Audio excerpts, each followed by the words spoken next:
Welcome back to Sarap Diva. Nandito pa rin po tayo kasama po ng mga starstruck survivors na ngayon ay mga parents na. Si Yasmin, si Katrina, at si Mark. Ito, bagong-bago si Mark. Yes. At syempre, titikman natin ang niluto ni Yasmin. Yes. Na healthy-healthy kasama ng juice. Ang sarap ng juice.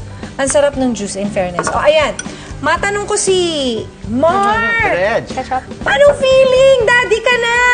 for the past few years, bago dumating si Ada, parang ang tagal kong magbago ng ugali na parang gimmick dito, gimmick doon, loko dito, loko doon.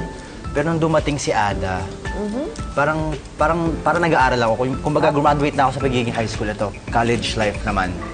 Ito ngayon yung buhay ko. Parang lahat ng ginagawa ko, lahat nakatuto ako kay Ada. Nakita ko nga yung change sa'yo. Parang nag-iba ka nga. Nawala yung pagiging makulit ko eh. Parang Hindi ka na bad boy.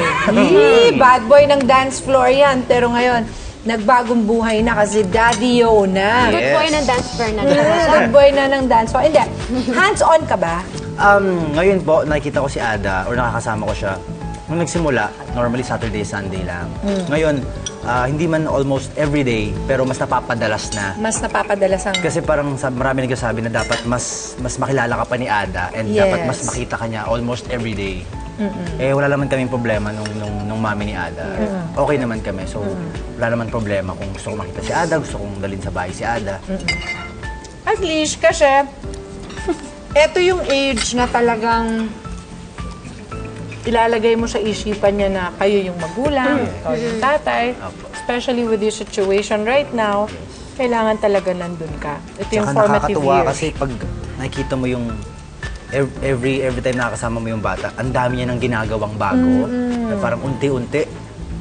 Teka, parang ang bilis mong lumaki, Ada. Ang bilis. Parang kailan nakakalabas lang ni Ada. Ngayon mag-1 year na siya. Ang bilis, ano? Kakasunod, Hindi, tsaka yung ano, yung nami-miss ko na yung baby na. Yung baby hindi ka nakagalaw, yung ganun lang. Tapos, iiyak lang pag gusto mo. Nakahiga lang dito sa'yo. Yung nakahiga lang sa dibdib mo. Parang, ang Ngayon sarap. ang guloy, nasa baba ng lemesa, gano'n. Tapos, nasa ref, kumakain. Yung mga saksakan, ginagalaw. Diba?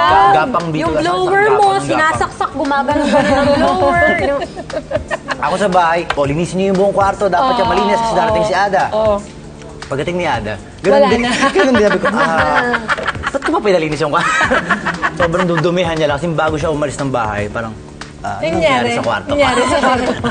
Kayo ba, hinihinga ng payo nitong si Mark bilang siya ngayon ang pinaka-bagong naging daddy? Ama ko, tumawag siya sa akin nung yun. Ay, si Miss Charisse, di ba, binigay ko sa kanya para mag-coordinate ng ng birthday ni Ada. Before pa dumating tong birthday month Excited ni na Ada, siya. sila Yas nagsabi, oh Mark, ito gawin mo sa birthday mo, sa birthday ni Ada, ganun-ganon. Gagawa ka ng mga theme, ganun-ganon. So, kasi ako parang, anong gagawin ko? Wala ko idea.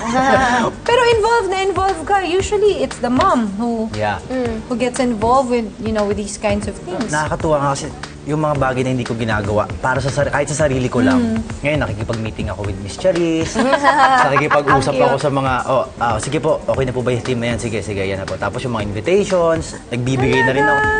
So medyo, masarap yung feeling kasi para kay Ade.